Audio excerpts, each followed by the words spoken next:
to sell your house, get it on the market, and you're wondering what you need to do to get your house ready. So I'm just going to kind of go through a couple of little tips. We'll go by, room by room. Let's start with the exterior because curb appeal, that's the first thing that buyer's going to come up after looking at it online. When they actually drive up to the house to see it, the first thing they're going to see is the exterior, the curb appeal. Make sure that you have your house pressure washed. You want it to sparkle, you want it to look clean. Keep the driveway and the sidewalk clear and clean. Make sure when it's pressure washed and it kind of, make sure it stays clean that way. Trim any bushes that you have out front. You don't want things just kind of shooting everywhere. Let's try to keep everything, real nice and neat. You want it to look good, that real good first impression. Make sure the house number is visible.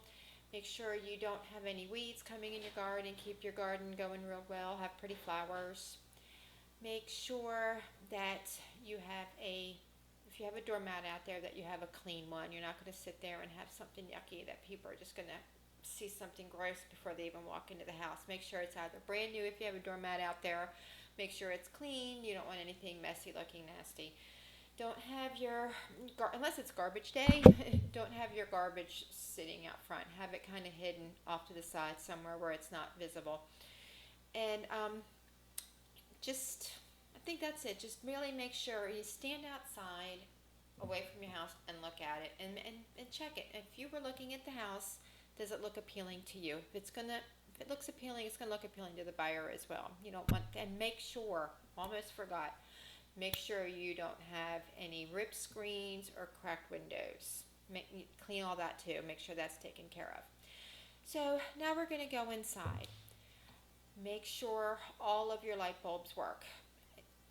Don't be like, oh, I'll get to that one later. We don't ever use that light switch because a home inspector is going to come by once it goes under contract. And if a light is out, depending on that home inspector, they might say, oh, you need to get an electrician, this isn't working, and when it's really just the light bulb. So let's make it easy. Let's not get any hits on your house. Have all the light bulbs work. Have all your vents cleaned. You don't want to show that you're not maintaining your home because you didn't clean the vent. It's going to think that you didn't even take care of your air conditioner. So have that cleaned as well. Go down, clean your baseboards, get all little webs in the corners cleaned up. Just hire someone to clean it if you're really not wanting to do it all. Get a professional in there to clean it and clean it from top to bottom. But again, if you're doing it yourself, you're going to have to get that on your hands and knees, clean the baseboards, clean the corners. Go ahead and dust everything and have some plants inside. Plants add so much to a house, and they give that welcoming feel. So get a couple of house plants, even if they're artificial. It's really okay. They don't have to be live plants if you don't have a green thumb. And like I think I said this already, make sure everything's dusted. In the kitchen, make sure everything's clean of clutter. Clean your countertops, degrease the stove. There's that little vent over your stove. Those little, they're a filter. I can't think of what they're called right now, but it's that silver piece that collects when you're cooking. Clean that because that just gets yuck. And hot water, Dawn does a good job in cleaning those little vents underneath the light there on your hood. Clean out your pantries, any pet areas if you have pets. Make sure that's all cleaned up as well too. Declutter, that's the big thing. Get a lot of your personal items. Yes, you're still living in the house, you are, and it is still home, but try to take out a lot of those personal items. You want a buyer to be able to come in and envision their family there. When they see your family photos every there, then it's gonna be like, oh, I'm taking them out of their home, I just don't know.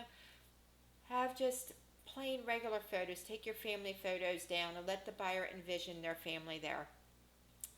Make sure that the beds are made clean. You don't want someone to come look at the house or take the photos and your bed's not made.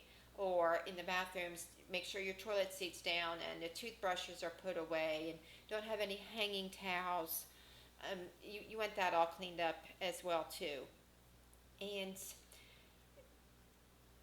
try to keep things, even in the laundry room, keep things off the counters, or if you have a shelf in there, try to put things in a cabinet, baskets, have things hidden. You want to make the home really appealing.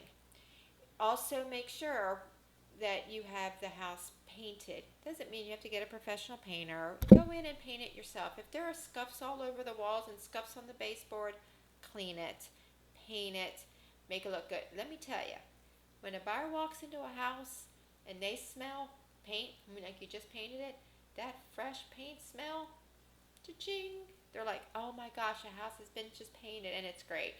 So do the little things. You might sit there and think, oh, I don't want to have to paint. I don't want to have to take down pictures and patch up these holes. But let me tell you, if you're going to put your house on the market, especially for top dollar, you want to make it look like it's top dollar ready. So put that little bit of effort in. It's going to be well worth it. Reach out to me, Diana Jenkins, if you have any questions. There's a link below if you want to just go ahead and pick up a copy of just little pointers on what you need to do to get your house staged ready. Take a look at that. Thanks. See you next time.